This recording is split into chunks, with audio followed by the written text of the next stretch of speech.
Bom, aqui a gente tem um exemplo onde a segmentação, digamos, né, ou a definição do modelo passa a envolver a priori 3 segmentos, talvez 4 ali, a fíbula não está tão evidente, mas 3 segmentos que seriam passíveis de reconstrução, né, que entra exatamente na linha do que a gente tinha comentado em relação à complexidade do modelo que a gente vai estar utilizando, né? Então, por exemplo, aqui tem um modelo que tem o fêmur, né? A região mais distal do fêmur, né? A região mais proximal da tíbia, não? Com algumas estruturas em destaque aqui, côndilo lateral e medial, né? E a patela com algumas regiões em destaque. Então, no caso desse estudo aqui, né, o objetivo passou a ser rastrear o movimento da patela em relação ao movimento das demais estruturas ósseas que compõem a articulação do joelho, no caso o fêmur e a tíbia principalmente. Né? Para quê? Para poder exatamente associar esse movimento da patela, né, com a amplitude de movimento disponível na articulação tibio-femoral, né? Sabendo que a patela vai depender do movimento da tíbia e do fêmur, né? Então passa a ser importante criar algum modelo da patela, né? Rastrear esse movimento da patela de alguma forma, né? Utilizando marcadores aderidos na pele sobre a patela para tentar fazer esse rastreamento, né? O quão simples é fazer isso aí vai depender bastante do gesto, né? E de quão complexo a gente quer, qual a amplitude principalmente de gesto que a gente está procurando, né? Aqui a gente já tem esse estudo aqui que trabalha com a questão da variabilidade da localização dos marcadores, né? Então eles basicamente verificam aí movimentos relacionados durante a marcha, né? E essa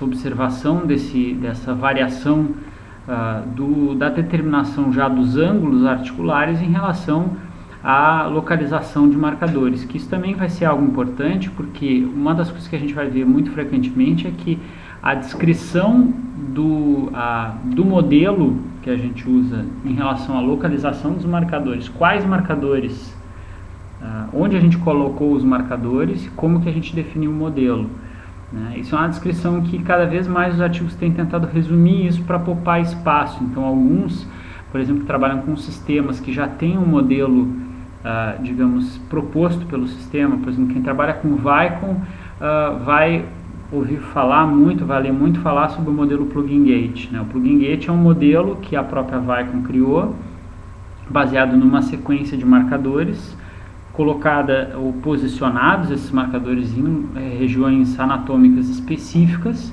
né, que define esse modelo de uma certa forma, que assume ângulos articulares de uma certa forma. Então ele já é um início, meio e fim pronto, digamos, né? Ele já te diz onde tu colocas, onde se deve colocar o marcador, como que vai ser qual a definição de modelo corporal que eu vou usar, vai ter uma coxa, uma perna, um pé, né? Então isso já é definido, e qual o padrão de ângulos que vão sair, né? Então o que quer dizer flexão e extensão, o que quer dizer um valor angular de flexão positivo, o que quer dizer a flexão negativa. Então essa definição ela já vem pronta, eu não preciso ter que criar nada em relação a essa padronização, né?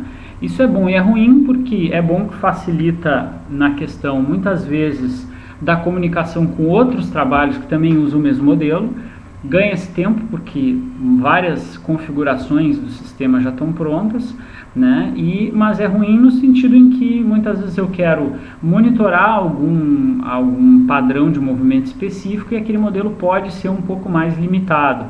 E eu posso ter dificuldade muitas vezes de descrever efetivamente o que eu quero. Um exemplo, a questão lá, movimentos do pé, que eu preciso particionar o pé em 2 segmentos. Daqui a pouco o Plug-in Gate não vai me dar isso, que eu me lembro ele não dá. Então esses modelos mais prontos, eles têm essa restrição, né, dependendo de se eu fujo muito daqueles elementos básicos ali, no caso, como ele é voltado para a marcha especificamente, né, no caso da marcha, eu passo a ter alguma dificuldade em relação a descrever algumas coisas, né? Mas ele tem algumas vantagens em relação à simplicidade de poder nos dá ali uma alternativa relativamente pronta, né? Se eu seguir o roteirinho dele, do Plugin Gate, eu consigo colocar os marcadores, tenho lá a definição dos segmentos, né? Ele já me define alguns ângulos e eu já consigo ter uma informação um pouco mais pronta. Ontem eu mostrei um sistema voltado para a corrida, que é da convênio da Viacom com a Universidade de Calgary, né? Então também é um sistema pronto, eu não defino ângulos, segmentos, nada. Ele já vem com uma definição angular, né? O ângulo positivo quer dizer isso, o negativo quer dizer aquilo, né? Então eu já passo a ter ali uma definição específica que está pronta, né? Eu não tenho nada o que fazer em relação àquelas escolhas, eu tenho que colocar os marcadores naqueles lugares e pronto, encerrou a conversa. Então eu tenho um pouco a interação do usuário com o sistema, né? Aqui nesse trabalho, na realidade, eles observaram principalmente a localização, né, e erros relacionados com o posicionamento dos marcadores, e isso é algo importante, é algo interessante quando a gente define um modelo espacial, né, que a gente vai usar para uma série de estudos. Daqui a pouco lá eu tenho vários estudos com marcha, então eu vou usar sempre o mesmo modelo espacial para marcha, né? Isso facilita por quê? Porque principalmente na hora de realizar o posicionamento dos marcadores sobre estruturas articulares, né, ou sobre acidentes ósseos próximos a estruturas articulares, usando ou não o clusters, né, porque em algum momento eu vou ter que definir onde é que está a articulação e isso vai me exigir palpação de acidentes ósseos e localização desses acidentes ósseos para posicionamento dos marcadores, né, eu vou ter que ter essa capacidade de, em diferentes pessoas ou na mesma pessoa em diferentes dias, ter uma reprodutibilidade grande nessa identificação dos acidentes anatômicos, né? Das referências anatômicas. Essas referências anatômicas, então, algumas vão ser mais ou menos passíveis de erros, algumas vão ser mais fáceis de achar entre as pessoas do que outras, né? Então, por exemplo, a trocânter maior é um acidente ósseo relativamente simples de achar, mas depende de quem a gente está avaliando. Se a gente está avaliando pessoas que têm uma concentração de tecido adiposo grande na região do quadril, a gente já passa um pouco mais de trabalho para conseguir identificar uma região consistente, aonde a gente vai ter ali a possibilidade de aderir o marcador, confiando de que ele está em cima, do trocânter maior, né? A gente já vai saber que aquele marcador, se a gente for ter que rastrear ele durante o movimento, ele vai se mexer muito, né? Então isso vai ser um aspecto importante aí que vai passar a interferir muitas vezes, né? Então alguns trabalhos têm tido esse objetivo de analisar essas questões. Esse estudo aqui é interessante porque eles utilizaram dois sistemas em conjunto. Aqui tem os marcadores do sistema de análise de movimento, né, do sistema de cinemetria, e eles utilizaram uma técnica de videofluoroscopia, né, que é na realidade um raio-x dinâmico, né, e o objetivo deles foi tentar verificar no raio-x dinâmico o movimento do esqueleto efetivamente, porque ali eu consigo ver onde é que está o osso, né, e na câmera de vídeo ver o movimento dos segmentos e tentar verificar a associação dessas duas coisas, que é algo que ontem eu já tinha comentado, que os erros do movimento dos tecidos moles, né, que é algo plenamente conhecido para quem trabalha com cinemetria, vai interferir nessa associação dessas duas coisas. O segmento se moveu e o osso ficou parado, né, e eu vou ter ali um marcador que está aderido no segmento e não no osso, né. Como é que essa associação vai acontecer, né? Aqui a gente vê algumas questões interessantes, ó, durante o salto e o cutting, que é o movimento de mudança de direção, né? Então a gente tem aqui flexão e extensão, né, a articulação do joelho. Então ali a videoradiografia, né, que na realidade é a videofluoroscopia, o raio-x dinâmico em verde, e o sistema de rastreamento em vermelho. Então, por exemplo, para flexão e extensão, a associação é razoavelmente boa, né? Já para adução e abdução eu já tenho erros maiores, né? Enquanto No sistema de análise de movimento ele estimou que eu não tinha, ou que as oscilações de adução e abdução se mantinham próximas a um ponto neutro, né, ao zero. Na videofluoroscopia se observou uma ocorrência maior de movimentos de adução e abdução, né? Rotação interna e externa, né? Similares em algumas fases do movimento, mais distintas em outras. Então, em linhas gerais, a gente consegue ver, por exemplo, translações, né? Ali ele apresentou com ângulos, aqui a gente tem translações médio-lateral, antero-posterior. Então, em alguns momentos, a gente tem algumas dissociações entre o que a gente observa durante o movimento, né, e o que a gente observa, o que o esqueleto efetivamente está fazendo, né? Então eles ilustraram, digamos, esse aspecto, né, porque é algo que nos trabalhos dos anos 80 o pessoal usava estruturas de inserção intracorticais, né? Então, número do slide, estamos no 17 agora, Robson. Então, se usava nos anos 80, os primeiros trabalhos que tentaram se preocupar com essa questão, utilizaram estruturas inseridas no osso cortical, né? Então, eram procedimentos com pouquíssimos indivíduos, né? Visando efetivamente rastrear o movimento da estrutura óssea. Então, métodos invasivos com o objetivo de tentar mapear o movimento da estrutura óssea e relacionar isso com o movimento do segmento. Na época já se observou algumas distinções. Esses trabalhos mais recentes, usando as técnicas de raio-x dinâmico, têm tentado efetivamente ilustrar isso um pouco mais e reforçar a necessidade, muitas vezes, da realização da correção da disposição dos marcadores pela cinemática inversa, né, que é tentar corrigir o posicionamento dos marcadores a partir de minimização dos erros nas dimensões dos segmentos, né? Então esses estudos passam a dar reforço para aquela perspectiva que a gente tinha apontado. Aqui tem um gráfico, eu sempre gosto de utilizar ele, né, porque ele nos dá a leitura de um dos fatores importantes nesse aspecto, que envolve aquelas diferenças que a gente viu na imagem anterior quanto às translações, né, que é algo que no sistema optoelétrico, né, no sistema de cinemetria, eu passo a ter dificuldade de conseguir ver exatamente as translações, né? Eu assumo que um ponto de contato de uma peça óssea com a outra é sempre no mesmo lugar, e na realidade eu tenho translações. No caso do joelho aqui, a gente observa na articulação tíbio-femoral, borda anterior, né, borda posterior, o ponto de contato da tíbia com o fêmur, dependendo do ângulo de flexão do joelho, né, mais estendido ou mais fletido, ele muda em relação ao percentual do platô tibial. Se a gente pegar o platô tibial e pensar 100% é a borda mais anterior, o ponto de contato vai estar mais perto da borda anterior na extensão máxima do joelho, certo? Ali o ponto de contato vai se mover para lá. À medida que eu vou flexionando o joelho, esse ponto de contato se move mais para o centro do platô tibial.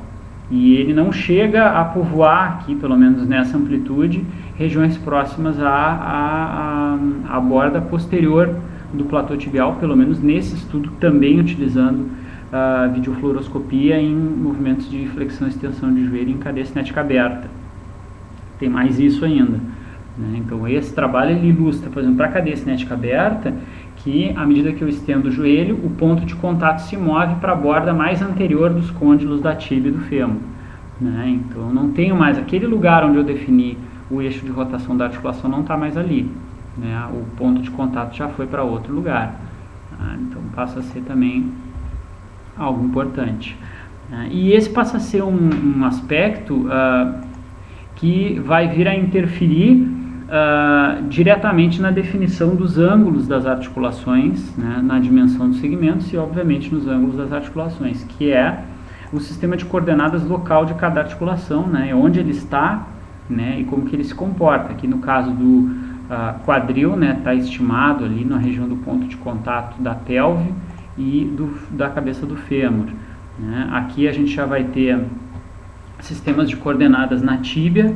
né, para tentar definir movimentos de inversão-eversão, de flexão plantar e dorsal, né, e sistemas de coordenadas ali do fêmur. Então a gente passa a ter a necessidade depois, à medida que eu tenho a localização dos segmentos do espaço, né, a necessidade de ter um sistema de coordenadas local, muitas vezes por articulação, né, porque se eu quiser observar, por exemplo, eu quero observar flexão dorsal e plantar, né, eu preciso ter um segmento como referência.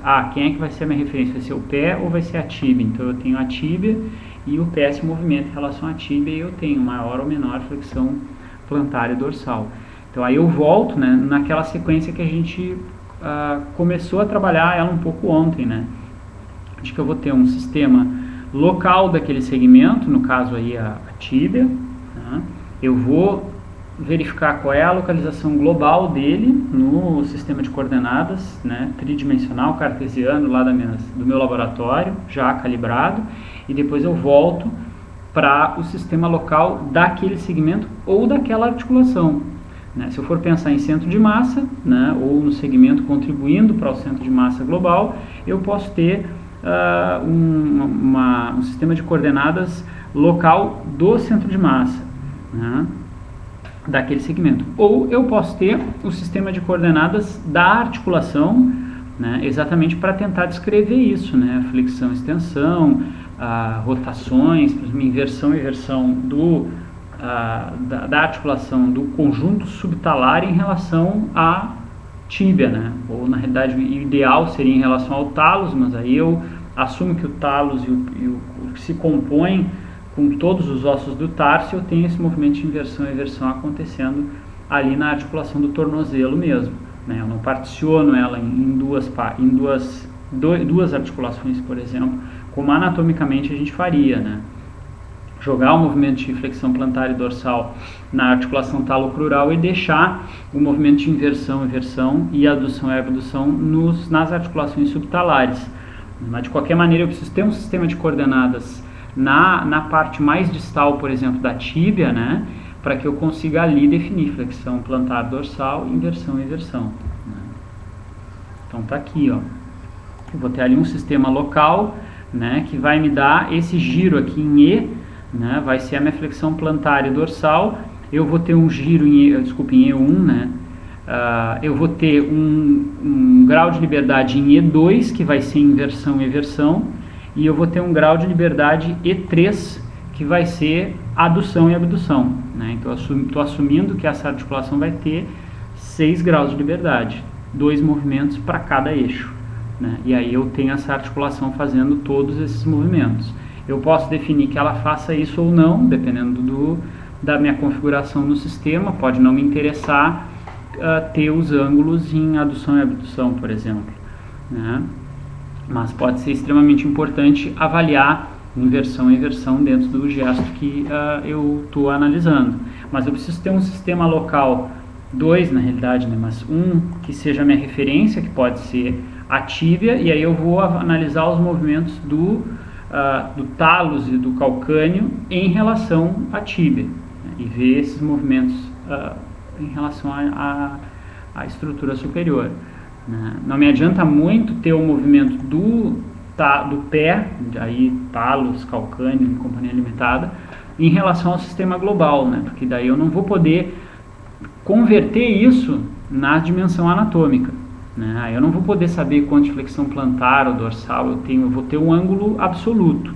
Me interessa aqui ter um ângulo relativo, né? Porque daí sim eu sei se a amplitude de movimento aumentou ou diminuiu, né? E aí eu posso fazer associações com o comprimento muscular. Então eu passo a ter algumas relações que passam a ser mais interessantes, né?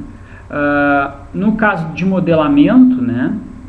E aí usando a cinemetria para fazer um modelamento mais complexo, né? Já envolvendo cargas articulares, né? Essa definição dos eixos de rotação e dos pontos de contato é interessante ou é importante em função de que isso vai determinar, por exemplo, regiões de sobrecarga, né, nas articulações. Aqui a gente tem os côndilos do fêmur aqui, com áreas de maior pressão e menor pressão, né, e com traçados de força e movimento, né. E a gente vai ter esses pontos de contato aqui que vão poder ser modelados a fim de tentar verificar sobrecargas articulares ou de tentar verificar tensões sobre ligamentos, né, cruzado anterior, cruzado posterior, colateral medial, lateral e medial, né? Então, aí passa a ser uma informação do movimento dos segmentos que passa a ser crítico para que a gente consiga estimar a sobrecarga em tecidos do sistema articular, né? Então isso passa a ser crítico, né? Quanto mais precisa for a minha medida, principalmente a definição dos eixos de rotação passa a ser muito importante, melhor vai ser menor vão ser os meus erros ali na hora de estimar essas cargas nas articulações. Então, de novo, aquele nosso modelinho que a gente olhou ontem, né? Mais simples aí, onde a gente vai ter algumas estruturas aderidas ao segmento do indivíduo, né? Defino os ângulos, né? E consigo, a partir disso, ter uma avaliação que me permita dar amplitudes de movimento, né? Que permita analisar essa variabilidade do indivíduo, que é uma informação do ponto de vista de controle motor que é interessante, né? Que nos dá essa leitura aí da adaptação do indivíduo com uma tarefa, né?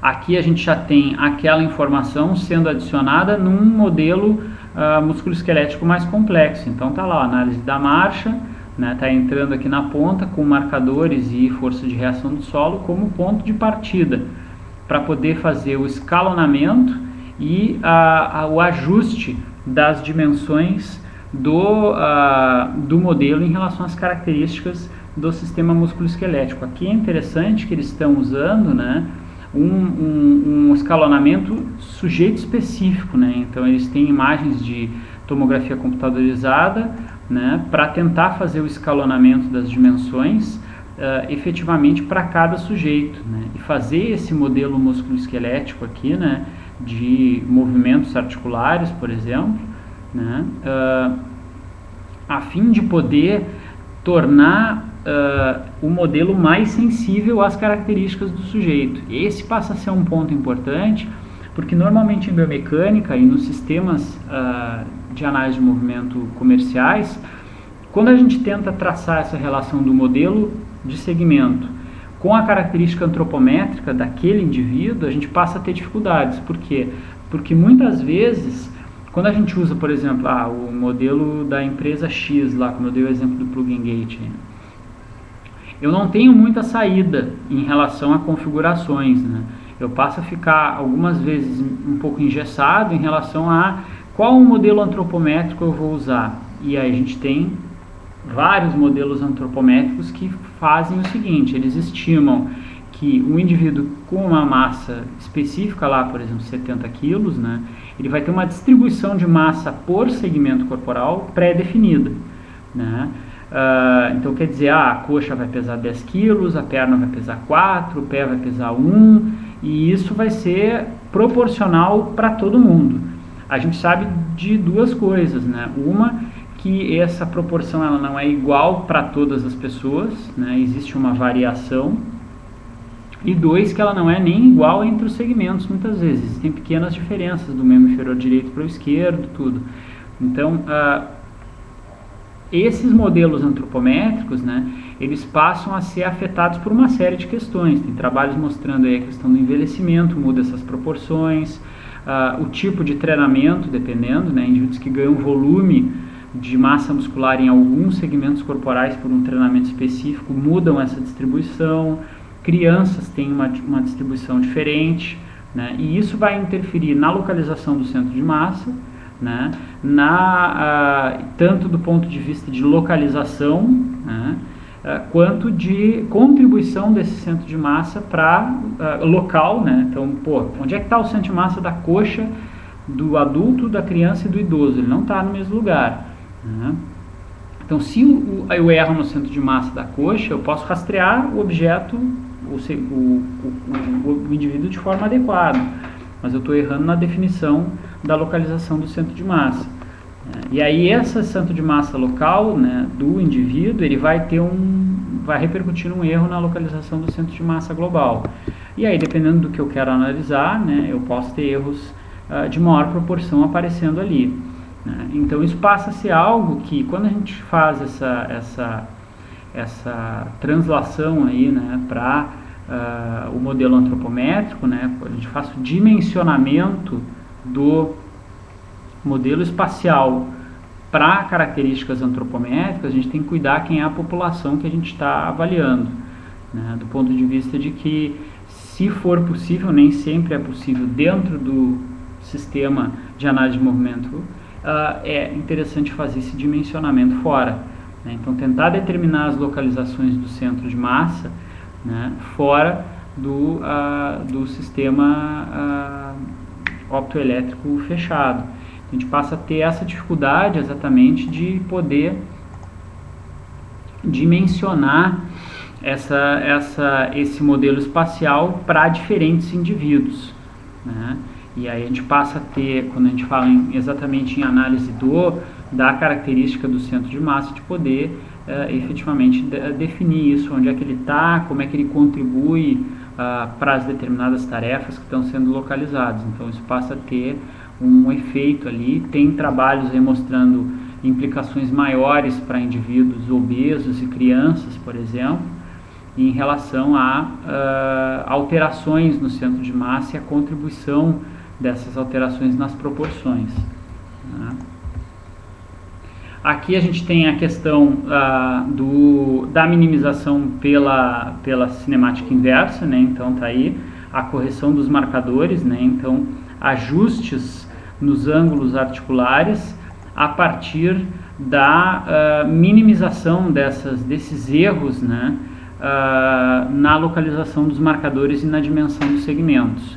Então isso também é uma outra forma de tentar atenuar problemas associados com o rastreamento principalmente com o dimensionamento, né, do modelo espacial. Então, quando eu converto aquelas medidas de coordenadas do sistema local da câmera para o sistema global e vou definir ângulos partindo do princípio das medidas das dimensões do segmento, aí eu passo a ter aqueles erros que a gente comentou antes, né, em relação ao comprimento do segmento. Então o segmento diminui de comprimento no meio do ciclo da marcha, não existe, né? Mas eu tenho como atenuar esses erros que estão acontecendo ali, né, reajustando a localização das coordenadas para calcular os ângulos do ponto de vista de minimizar um pouco esses erros, né? Então essa é uma perspectiva que é a cinemática inversa, né, que tem sido proposta aí para tentar atenuar esses problemas, né? Aqui algo que a gente chegou a ver um pouco ontem, né, e abordou um pouquinho agora há pouco também, a questão dos sistemas de coordenadas local das articulações e os pontos de contato. Então isso é um aspecto importante, né, no fato de que a gente vai ter o sistema de coordenadas local da articulação sendo uma informação chave para que a gente consiga ter os ângulos relativos entre dois segmentos corporais e ter a relação desses ângulos, né, com o possível comportamento dos músculos esqueléticos em relação ao comprimento, né, da unidade músculo-tendão, aumentou ou diminuiu o comprimento dessas estruturas, né. Aqui os tipos de articulação. Então alguns sistemas, como eu comentei, vão permitir definir os tipos de articulação dessa forma, né, o ball and socket, que é as articulações esferoides que vão permitir movimentos, vão permitir os 6 graus de liberdade, né, então 2 pares de movimentos para cada um dos eixos da articulação. Articulações em pivô, então eu já estou assumindo que eu vou ter só rotação acontecendo.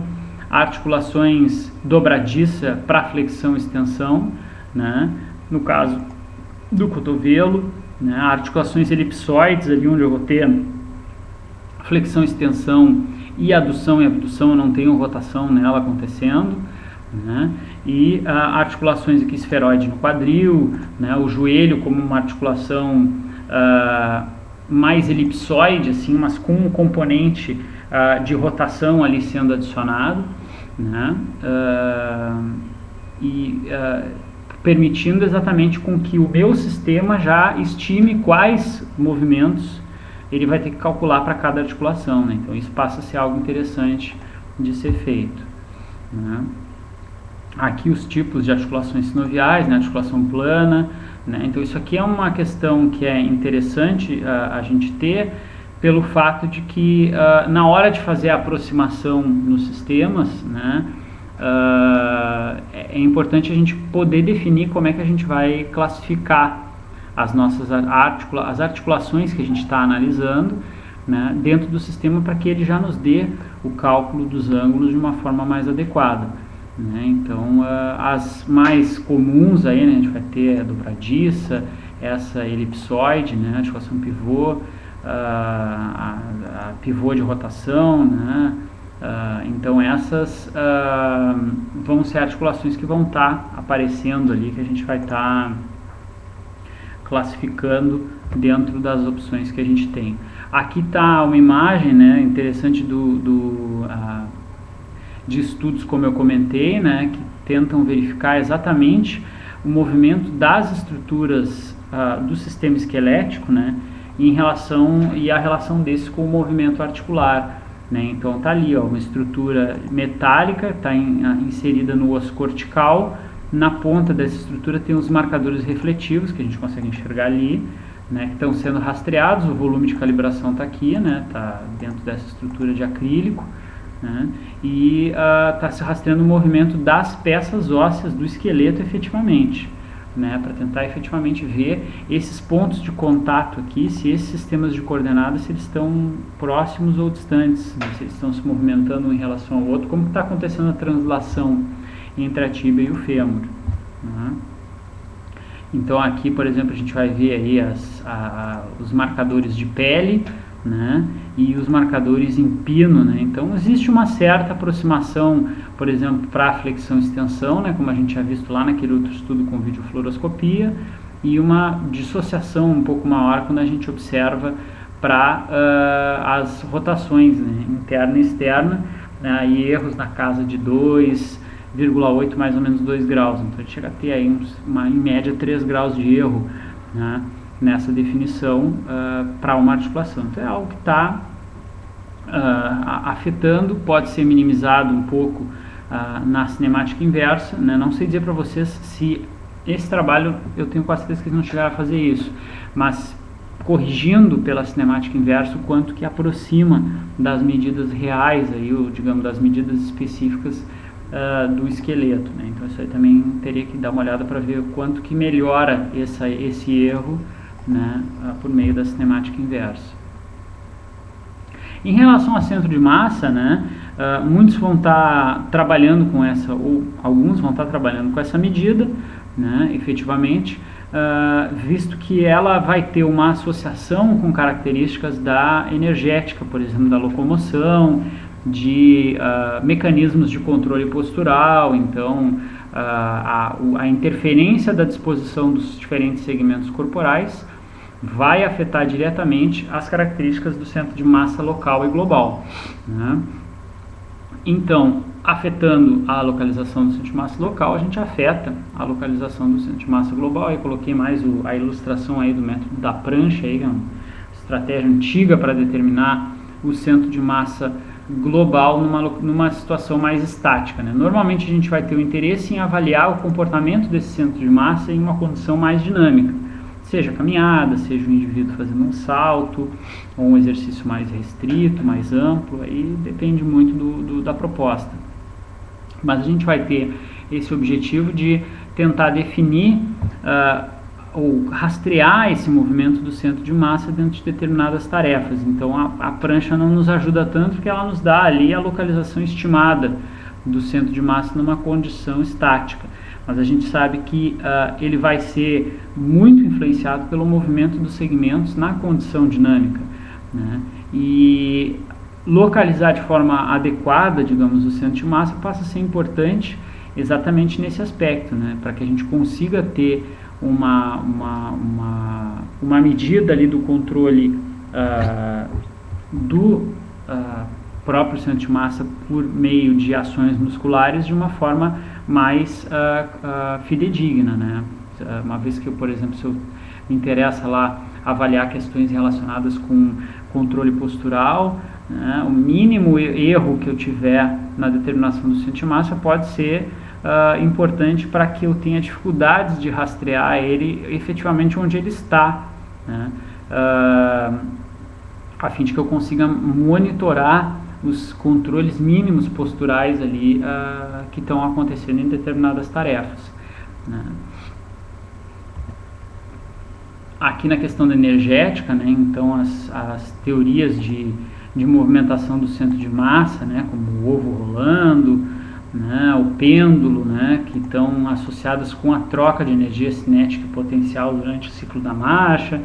Então o centro de massa passa a ser uma figura importante que vai estar aparecendo em inúmeros estudos, né, em relação a marcha principalmente, ou a exercícios onde o peso corporal, né, a massa do corpo passa a ser um fator de resistência na realização do exercício, no salto ou tarefas esportivas em geral, onde o indivíduo não sustente o peso do corpo em um outro objeto, né, o sujeito está remando ou está andando de bicicleta e sustenta o peso do corpo em um outro objeto. Se ele tem que deslocar o peso do corpo de uma forma mais autônoma, né, sem o recurso de um outro objeto, aí passa-se ter o centro de massa ou o efeito do centro de massa de uma forma um pouco mais efetiva e, digamos, mais saliente nessa questão da energética, do gasto energético, de como a tarefa vai ser executada,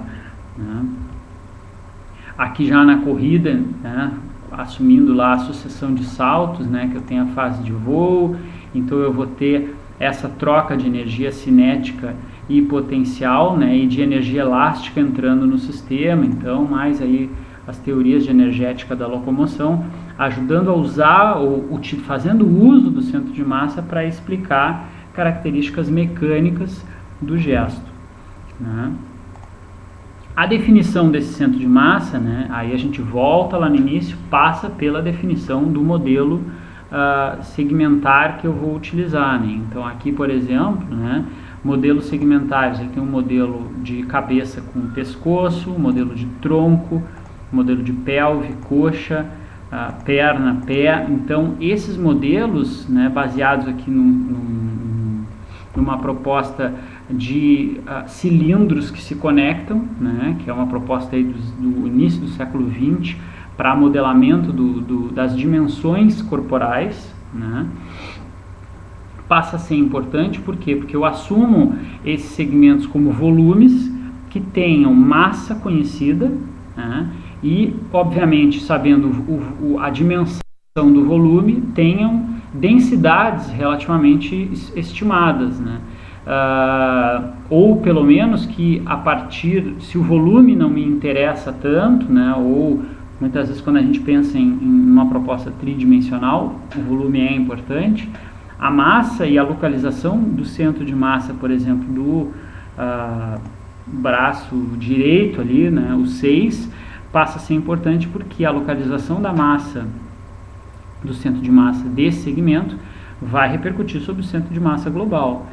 Então, como é que eu sei onde está a massa do braço de 10 indivíduos, né? Então, se assume a partir desses modelos que na população específica, lá em indivíduos que compõem uma determinada população, esse centro de massa vai estar localizado em uma distância específica entre os pontos de contato desse segmento com o segmento distal e o segmento proximal.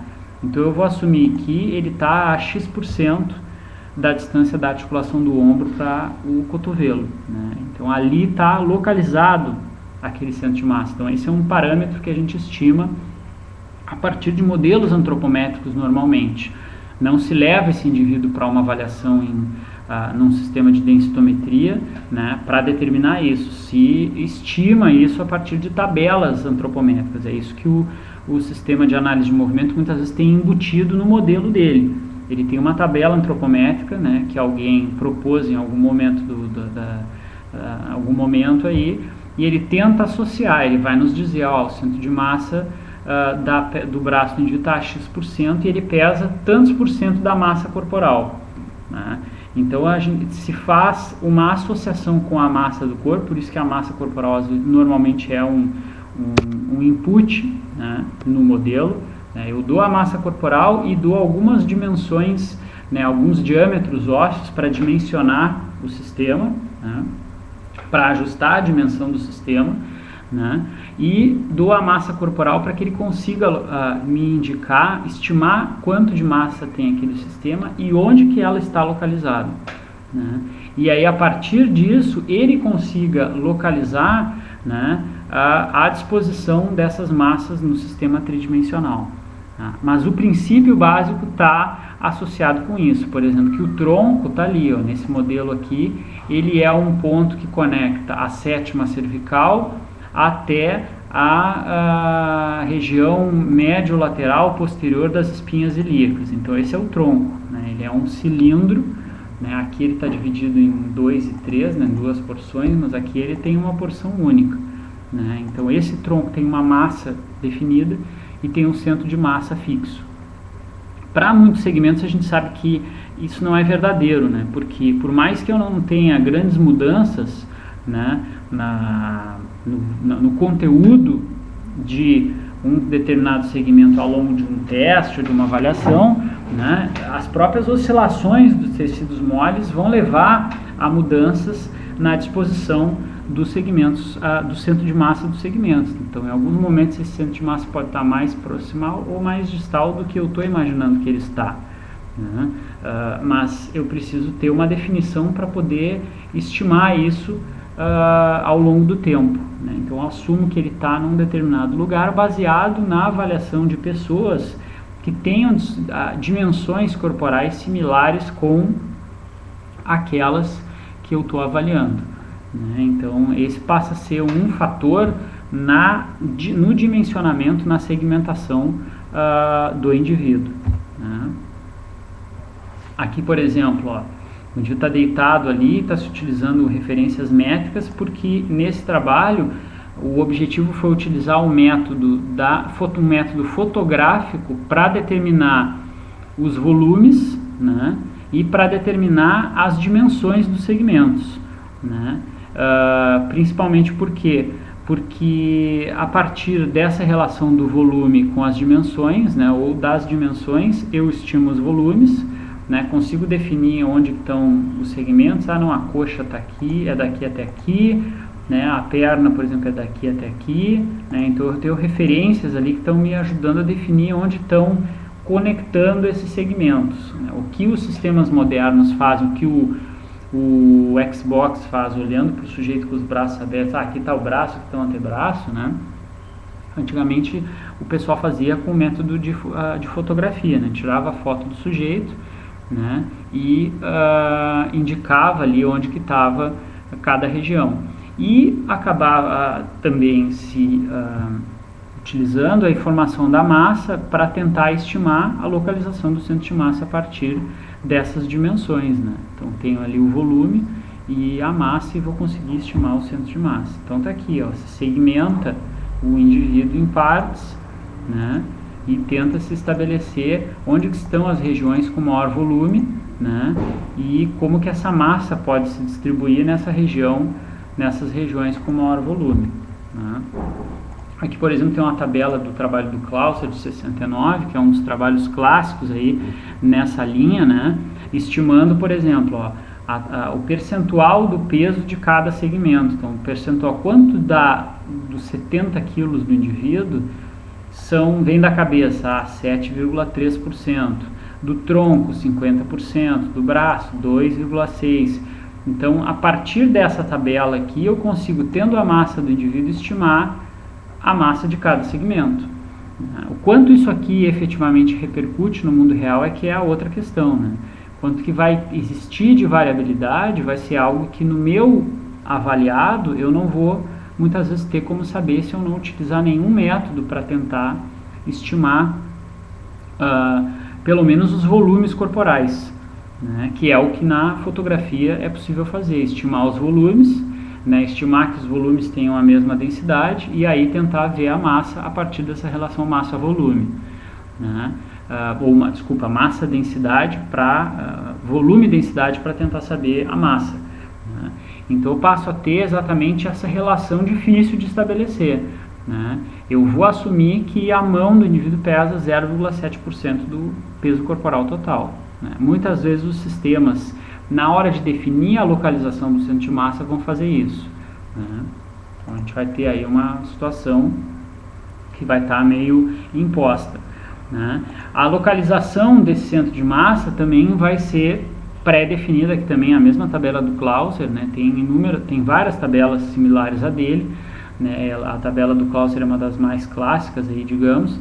Então a gente tem ali para a cabeça, né, em torno de 46% da distância do vértice até a 7ª vértebra cervical, né? Então se eu tiver uma geometria, né, eu consigo estabelecer que naquela distância total, 47% da distância do vértice até a cervical está localizado no centro de massa da cabeça, né? No caso do antebraço, está 39% do eixo de rotação do cotovelo. Então é mais próximo do cotovelo do que da mão, né? E faz sentido, na realidade, porque a gente tem um volume muscular no antebraço mais proximal do que distal, né? Então a gente acaba estabelecendo a localização do centro de massa a partir disso. Alguns trabalhos têm mostrado, né, como eu comentei antes, que, por exemplo, o treinamento pode mudar isso, né? O indivíduo que treina lá a força, por exemplo, ganha massa muscular na coxa, né, o percentual de massa que a coxa contribui para o peso corporal muda, e a localização também pode ser influenciada, mais a massa, a quantidade de massa até do que a localização, mas a localização também pode ser influenciada. Ali, por exemplo, a coxa está a 37% do eixo de rotação do quadril, então está mais proximal do que distal, né? Então passa a ser algo que vai influenciar na localização do centro de massa. Aqui a gente tem a segmentação corporal já de Deleva, né? Que foi o Deleva, ele fez uma correção nas tabelas que foram avaliadas pelos Atsiorsky, porque o que acontece? Como é que essas tabelas surgem, né? As tabelas mais clássicas, como o Dempster, como a do Clauser, que eu mostrei antes, são tabelas que são baseadas em estudos com cadáveres, né? Foram realizados nos anos 60, nos 50. E o grande problema é que o número de cadáveres era pequeno, 4, 5, 6 cadáveres, né? Utilizando o método de dissecação e pesagem dos segmentos dos cadáveres, mas que passa a ser uma medida direta, né, das características morfológicas, mas utilizando cadáveres de indivíduos com idade mais avançada, então 60, 70, 80 anos, onde a gente sabe que a distribuição de massa não é a mesma de um indivíduo jovem de 20, 30 anos. Então o Deleva, em 96, ele publica um trabalho onde ele faz a correção de tabelas do final dos anos 80 que o professor Vladimir Zatsiorsky publicou utilizando já métodos de densitometria com indivíduos em vivo em idade universitária. Então ele já conseguiu utilizar uma técnica indireta, né, para estimar a densidade corporal, mas em indivíduos com uma faixa etária mais próxima da população que normalmente se avalia, e com um número expressivo, com mais de 100 indivíduos de idade universitária. Então, a vantagem da tabela, principalmente dos Atsiorsky, corrigida depois com algumas correções pelo Deleva, publicado em 96, é essa. Ele traz uma população mais jovem, né, com um número maior, então um N maior, né, e tenta reestruturar essa localização do centro de massa, né, local, né, de cada segmento, a partir dessas informações vindas da densitometria, né? Então, exatamente para tentar melhorar a precisão nessa localização, né? E depois outros trabalhos vão mostrar que isso tem um impacto sobre as características, principalmente quando se trabalha com o cálculo de torques articulares, né, um efeito sobre o cálculo dos torques articulares. Não lembro de ter visto muitos trabalhos, não lembro de ter visto trabalho verificando o impacto sobre o comportamento efetivo do centro de massa global. Mas o torque, em cada uma das articulações afetadas por esse centro de massa, por essa massa de cada segmento, é significativo em algumas tarefas, né? Então ele passa a propor uma correção. Depois a gente vai ver vários trabalhos, aqui tem trabalhos também dos anos 90 aí, onde se avalia essas mudanças nas características antropométricas e proporção da massa em indivíduos em fase de desenvolvimento. Então ali, por exemplo, tem crianças de menos de 3 anos, né, de 2 anos, um pouco mais de 2 anos e meio, até indivíduos com 20 anos e a proporção de massa do tronco e da cabeça. Então mostrando, por exemplo, que o desenvolvimento tem, né, como todo mundo que já cursou aí disciplinas de desenvolvimento motor, né, vai verificar que existe uma redução proporcional na dimensão da cabeça com o desenvolvimento em relação à dimensão corporal, e que isso afeta a proporção de massa estimada da cabeça. Então eu não posso pegar uma massa estimada de cabeça de adulto e tentar verificar, usar esse modelo para crianças, por exemplo. O meu modelo de crianças tem que ser diferente, ele tem que ser mais sensível aqui, né, principalmente nessas faixas etárias aqui, né, que começam ali em 3 anos e vão até mais ou menos uns 12 anos e meio, 15 anos no máximo, né, quando efetivamente a gente tem uma similaridade um pouco maior, né. Então passo a ter uma necessidade de ajustar o meu modelo antropométrico para a população de interesse, principalmente quando eu tiver interesse em trabalhar com centro de massa global e com torques articulares. Então quando eu for usar a cinemetria para poder transpor a informação que ela me traz para um modelamento mais complexo do sistema corporal, do corpo do sujeito, passa a ser extremamente importante adequar o modelo antropométrico que a gente está usando, né? Então o modelo antropométrico passa a ser determinante nessas questões relacionadas com a definição quanto de massa vem de cada segmento, né, e quanto que ela contribui, né, para o centro de massa global, né. Então passa a ser algo importante aí de ser levado em consideração quem for trabalhar com idosos, com crianças, com indivíduos que se submetem a volumes de treinamento elevado, a halterofilista, por exemplo, levantador de peso, né, atletas de alto rendimento de características específicas. Então toda essa população que diverge de uma população saudável com uma dimensão corporal normal, né, indivíduos com obesos, né, já com grau de obesidade também passam a ter dificuldades, por exemplo, quando vão determinar variações no centro de massa global, né, porque o modelo antropométrico tem que ser adequado para isso, senão a gente corre o risco de estar com erros ali que a gente não sabe o tamanho deles, certo? Aqui tem para membros inferiores, ó, então a gente vê, ó, as crianças vão ter uma proporção de massa da coxa de mais ou menos 7,5% em idades aí menores que 5 anos. Essa proporção vai aumentar muito, né, e vai chegar aí a um pouco menos de 12% em idades de 15 a 17 anos, né? Então tem uma mudança bastante grande, né, na proporção da massa que vem de segmentos corporais ao longo do desenvolvimento. Então usar modelo antropométrico de adulto para criança não funciona, né? Vai se repercutir em erros na determinação do centro de massa local e global, né? Em termos de métodos para determinar o centro de massa, a gente viu lá o método da prancha, né, que é um método que é interessante do ponto de vista didático, a gente entender ali como é que funciona esse equilíbrio, né, da massa corporal, do centro de massa corporal, mas na prática, né, muitas vezes o que o sistema que vai precisar ser feito vai ser exatamente tentar determinar o centro de massa local de cada segmento, né, a localização dele no espaço, né, e quanto que ele afeta principalmente em relação ao segmento onde ele está, ou a articulação onde ele está aderido, né, e determinar um equilíbrio de tórax a partir desse, que é o método de Dawson, né, que é exatamente tentando determinar a localização no sistema cartesiano de cada centro de massa e como que eles contribuem com o torque nas articulações que estão associadas para determinar o centro de massa global, né. Aqui, por exemplo, né, modelo com crianças aí já dos anos 2000, né, utilizando vários marcadores. Então a gente vê que eles têm inúmeros marcadores aqui que estão sendo utilizados, né, marcadores de segmento, aqui, esses aqui, por exemplo, e marcadores articulares, ali que tem um, aqui tem outro, aqui tem marcador articular, aqui já é marcador de rastreamento, né, de segmento, né, para tentar criar um modelo antropométrico, geométrico de crianças para verificar exatamente essa questão da distribuição da massa, né.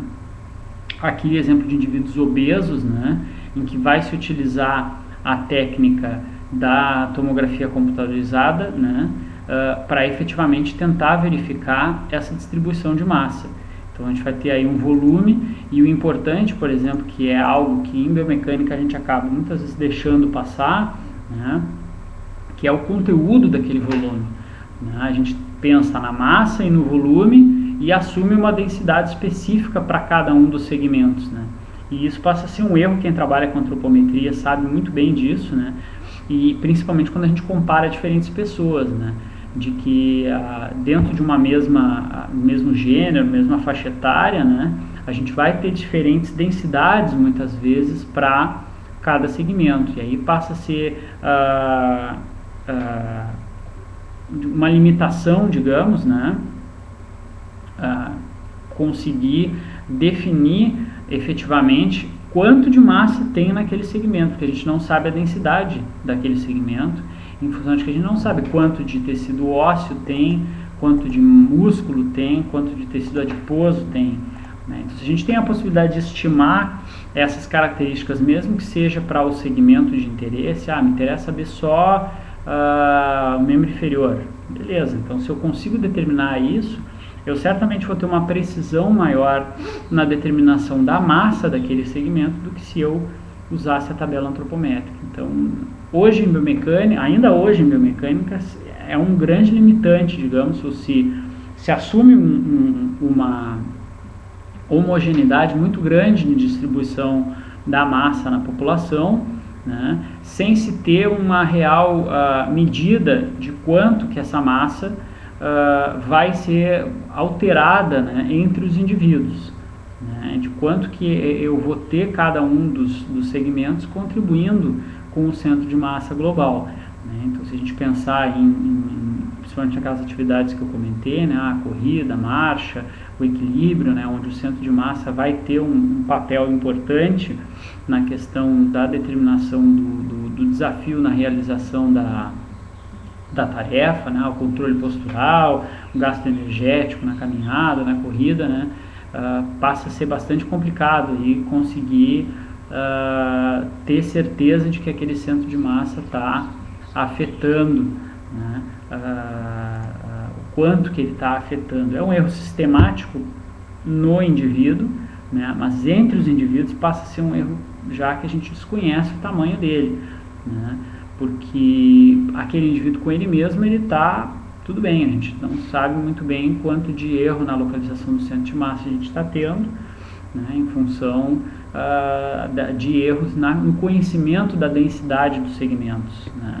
O volume até muitas vezes não é tão complicado, mas a densidade passa a ser complicado porque a gente não conhece o conteúdo daquele segmento corporal, né? Quanto de músculo tem, quanto de tecido ósseo, quanto de tecido adiposo, né? Então essa relação que o pessoal da antropometria já tem um palpite bem melhor, né? A gente não conseguiu absorver ainda para dentro dos modelos principalmente no dimensionamento dos nossos modelos espaciais, a fim de poder fazer estimativas do centro de massa um pouquinho mais fidedignas, né? Aqui, por exemplo, percentual de diferenças, né, entre as massas, na realidade, de segmentos entre homens e mulheres. Então, também um trabalho já mais antigo, aí, né, já é algo que está conhecido, mas a solução ainda não tem sido absorvida de forma tão evidente, né? Então, a gente vai ter aí, por exemplo, diferenças grandes aí sendo observadas. Aqui a gente tem mulheres em vermelho, né, e percentual de diferença, por exemplo, para membros inferiores, para membros superiores aqui para antebraço, né, e aqui para braço, para antebraço, desculpa, tá aqui, parte alta e baixa superior e inferior de tronco, né, para mãos, né, para pé. Então a gente tem diferenças aí que são importantes. Então, por exemplo, quando a gente vê, o estudo contou com 5 homens e 5 mulheres e se determinou o centro de massa a partir do modelo de Dempster. Puxa, misturou homens e mulheres, pegou um modelo antropométrico que estima a distribuição de massa a partir de cadáver de idosos, né, e aplica isso em jovens universitários. Então, puxa, já tem daí muita coisa, a gente já assume um monte de coisa quando faz análise de movimento, né, em relação ao dimensionamento de segmentos. Essa é uma que é bem complicada de a gente conseguir efetivamente garantir que esses erros desconhecidos não estão interferindo nos resultados, né? Então é muito complicado a gente conseguir adequar isso de uma forma que a gente tenha a garantia de que assumir essas coisas não estão afetando o nosso resultado, né? Aqui, por exemplo, já para torques articulares, né, tem vários modelos sendo comparados. Para algumas articulações esses efeitos são pequenos. Então, por exemplo, para a flexão plantar e dorsal, nos torques articulares o tipo de modelo não chega a ser tão crítico em termos do efeito. Já para joelho, né, então está aqui o momento extensor e o momento flexor. Em alguns momentos os modelos também são similares, mas principalmente em fase de voo, né, aonde a força de reação do solo não é o grande fator interveniente no modelo, mas sim a massa do segmento é o grande interveniente no movimento. Ali eu passo a ter as diferenças maiores. Ali no quadril, por exemplo, tem diferenças bem importantes, né, nos momentos articulares estimados, dependendo do modelo antropométrico que eu uso. Então, enquanto o pé está em contato com o solo, não chega a ser problemático, ou em tarefas onde eu tenho cadeia cinética fechada, não chega a ser tão problemático, ou onde eu tenho uma resistência externa importante, né, é mais tranquilo. No momento que eu tenho gestos onde o indivíduo está com a sobrecarga ou a carga exclusiva oriunda da massa dos segmentos e do efeito gravitacional dessa massa, né? Fase de voo da marcha, fase de voo do salto, movimentos em cadeia cinética aberta sem sobrecarga.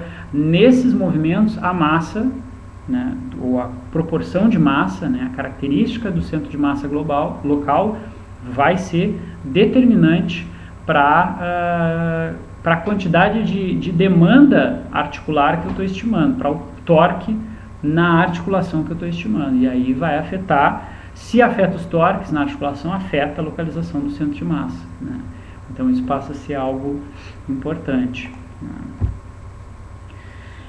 Então, pessoal, daí encerramos essa primeira parte, né, onde o objetivo foi tentar trabalhar com essa questão do modelamento, né, tentar visualizar numa sequência, bom, o que eu vou acabar fazendo em termos de análise do movimento, como é que eu vou sair de uma imagem que tem o sujeito inteiro, né, para os ângulos articulares. Eu vou ter que passar do segmento do objeto inteiro, né, do corpo inteiro, para segmentos corporais, né, por meio de definição das articulações a priori ou posteriormente, dependendo de, bom, eu vou usar sistemas com marcadores, eu vou definir as articulações, vou definir os segmentos, né, conectando essas articulações, né, e depois vou definir de novo esses segmentos, ou vou caracterizar esses segmentos a partir de características de massa, por exemplo, específicas, né. Se eu usar sistemas bidimensionais, eu normalmente vou definir a articulação e vou monitorar a articulação, vou rastrear o movimento das articulações, né, o mais próximo possível dessas articulações, e vou associar esse movimento com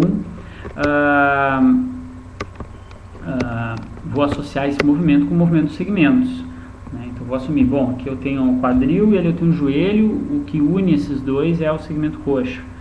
Essa coxa tem uma massa de tanto, ela se movimenta de tal forma, né, e ponto.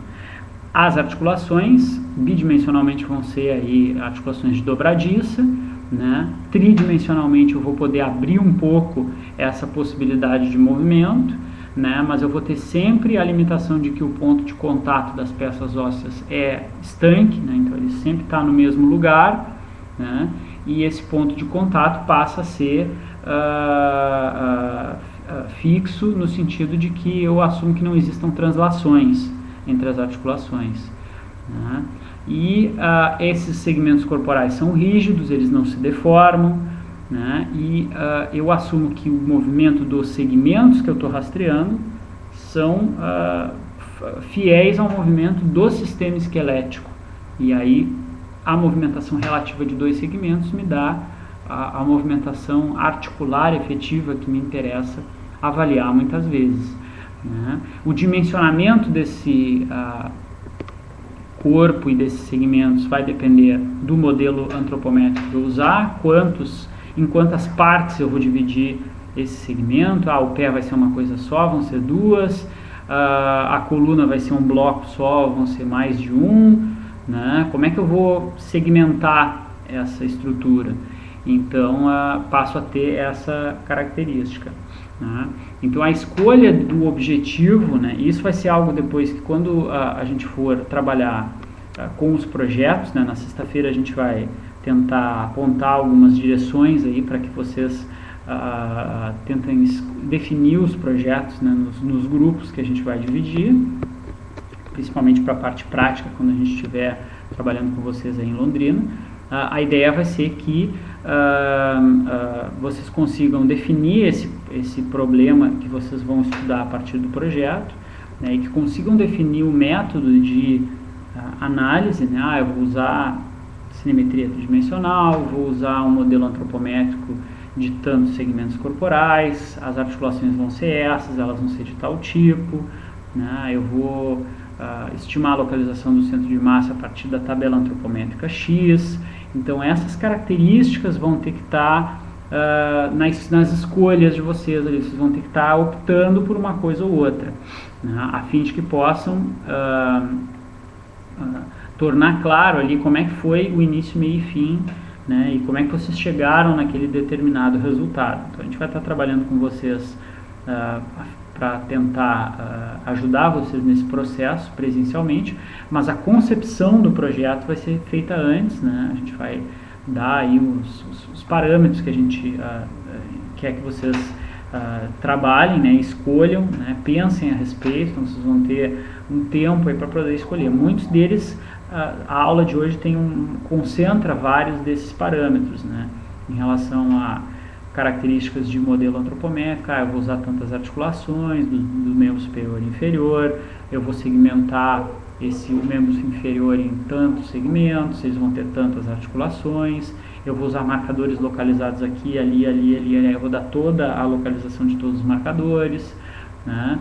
Então essa descrição aí vai ser algo importante para que a gente, na hora de analisar o relatório do projeto de vocês, né, o mais curto possível, a gente possa ver, poxa, realmente o pessoal conseguiu acompanhar, ver quais são os parâmetros importantes, né, quais são as questões aí que são chave para poder se fazer a análise cinemática, né, com um controle assim, o mais forte possível de todos os fatores intervenientes, certo?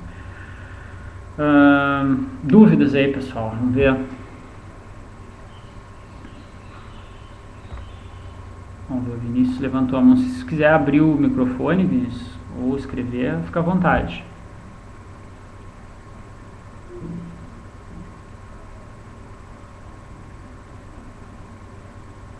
Tá me ouvindo, professor? Está com áudio. Bom dia, tudo bom? Tudo bem, graças a Deus. Professor, estamos te ouvindo. Talvez... Tá ouvindo? Estamos ouvindo. Tá. Talvez eu volte um pouquinho na aula anterior, tá? Mas, bom, vamos lá. Achei muito interessante a fala sobre os modelos e tudo mais, mas a gente sabe que diferentes sistemas eles dão várias possibilidades de modelos diferentes para ser usados, né? Então eu queria saber como a gente vai decidir qual o melhor modelo ser utilizado, se dependendo da ação que vai ser estudada, como que eu vou definir se eu vou utilizar modelos com marcadores segmentares, se eu vou definir modelos com marcadores articulares, ou se eu vou utilizar ambos. Como eu defino essa melhor escolha? O normal, assim, Vinícius, por exemplo, é o mais comum de ser feito. Primeiro é tentar analisar dentro de trabalhos no mesmo tópico, né, o que as pessoas que estão estudando aquele tema fazem, né? Isso acho que é um ponto de partida. Não é uma regra, porque muitas vezes vai ter um monte de gente trabalhando com aquele tema que tem a mesma concepção, mas que em alguns pontos ali pode ser melhorado. Então a gente sempre tem algo que pode ser feito de forma diferente, né? Então esse é um ponto, tentar ver, eu quero estudar a marcha de crianças, né? Bom, então eu vou ver quem é que está estudando marcha de crianças, como é que eles estão fazendo, quais modelos antropométricos eles estão usando, seja para definição do centro de massa, seja modelos espaciais, né? Digamos, a configuração de marcadores, o modelo mesmo, que é como eu comentei, às vezes a pessoa está lendo lá o trabalho, se usou o modelo plug-in gate. Pô, beleza, vou ter que ir lá e pesquisar o que é o plug-in gate para ver se o plug-in gate é a melhor alternativa para aquilo ali, né, para aquela proposta, por exemplo, modelo de pé. Bom, pé me interessa só a flexão dorsal plantar, inversão e eversão, o modelo de pé pode ser mais simples. Se eu quero aprofundar um pouco mais, eu vou ter que tentar ver pessoas que estão modelando o pé para análise cinemática de uma forma um pouquinho mais complexa. Então, aí, depois da definição do problema, digamos, nós queremos estudar isso. Aí, provavelmente, vocês vão ter que voltar na literatura e ver o que tem de trabalhos naquela linha, né, ou naquele tema parecido com o que vocês querem fazer, e como que o pessoal está executando. Aí é a leitura dos métodos ali, ver o que o pessoal está descrevendo de formas com que eles estão monitorando o movimento, avaliando, então quais os critérios que eles estão utilizando. E aí, a partir daquilo ali, tentar compor uma proposta que pode ser a melhor ou pode ser melhor. Por exemplo, o Marcelo comentou aí, no Vicon tem um modelo pronto para pé, que é o modelo de Oxford, né? Agora, por exemplo, na pergunta, é o melhor ou é o pior? Poxa, depende, né? Eu não sei os detalhes do modelo de Oxford, onde está cada marcador, tudo, quanto que ele desdobra esse modelo de pé, não me lembro de cabeça agora.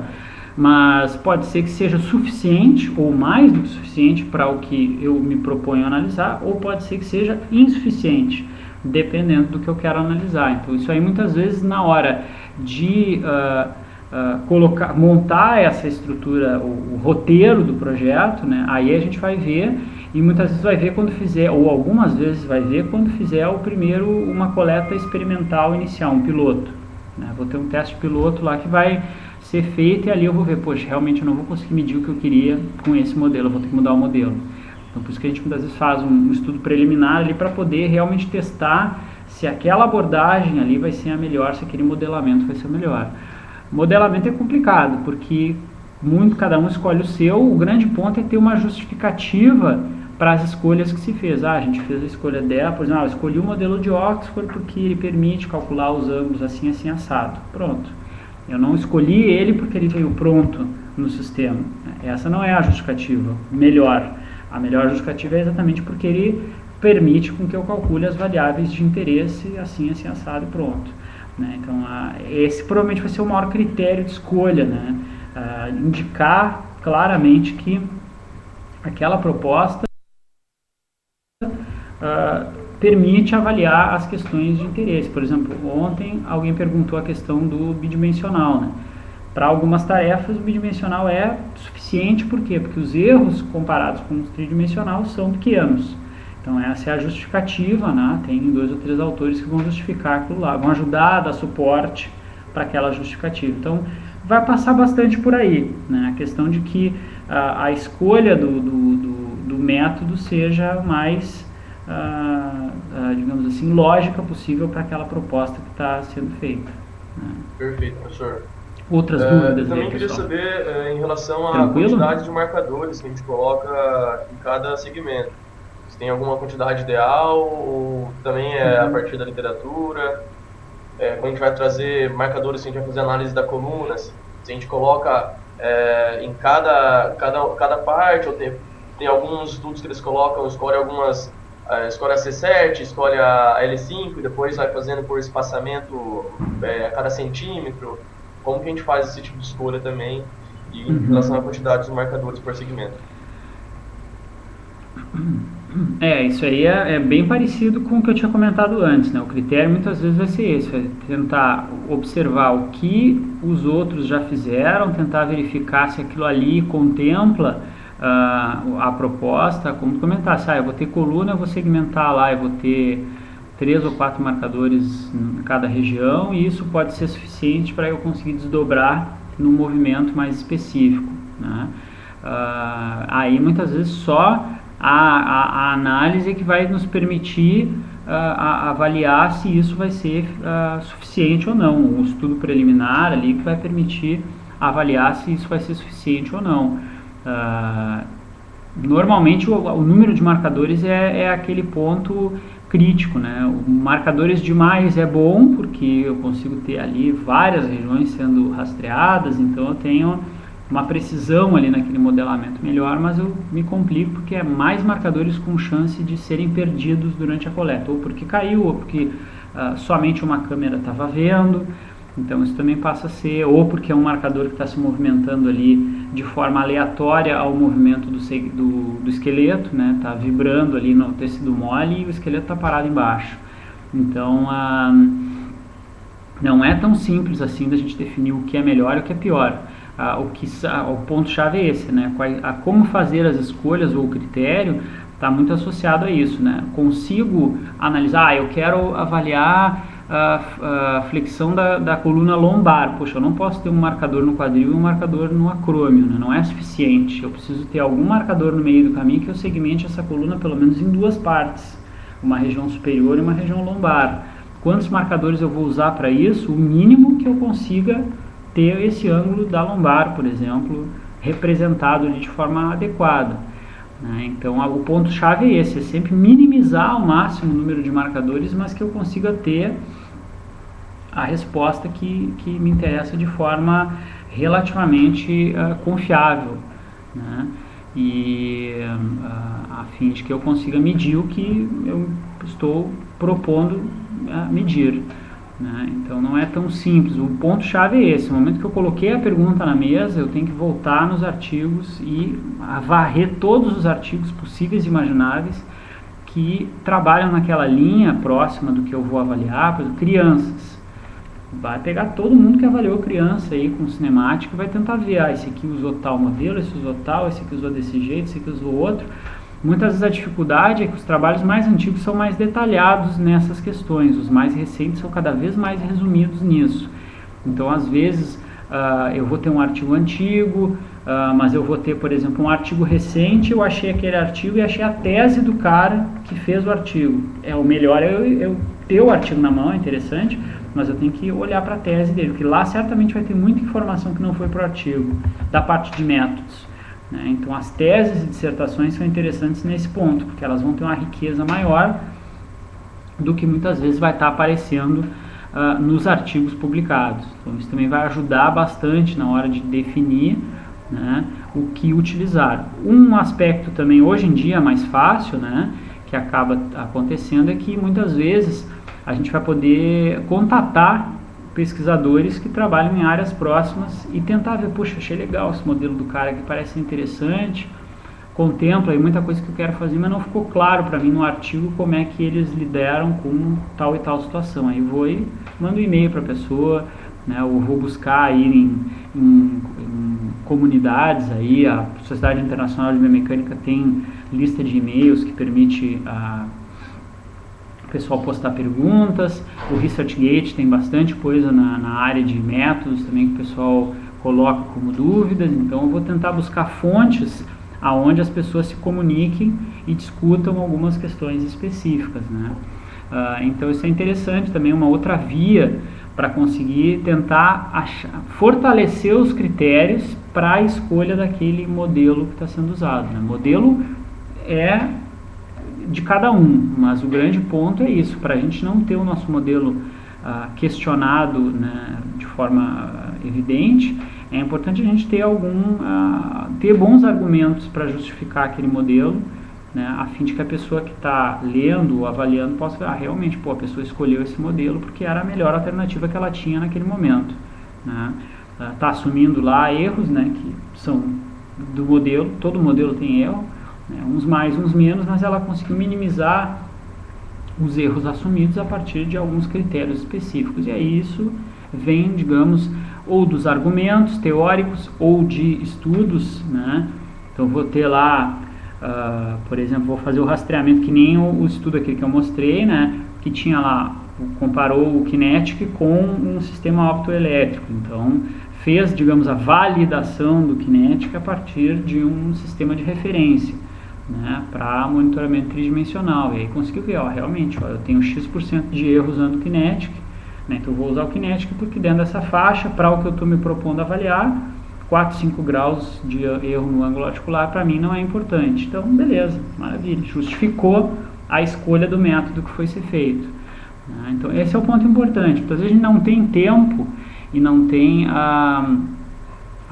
digamos assim, mais tempo assim, de fazer o estudo inicial de fortalecimento do método, né? A gente muitas vezes já pula direto para a intervenção, mas o interessante é se a gente tem tempo, né, de fazer um estudo menor, que seja preliminar, que nos ajude exatamente a definir, eu tenho dúvida entre dois modelos, bom, então eu vou comparar os dois, como ali a gente observou, dos modelos antropométricos, vou comparar ali dois modelos antropométricos, vou ver quanto que eles diferem em relação à medida que me interessa, o centro de massa, torques articulares, sei lá, qual a medida ângulos articulares, né? Provavelmente não vai afetar nada os ângulos articulares, mas vou comparar algumas coisas e vou poder definir a partir daquilo ali, né? Mesmo que eu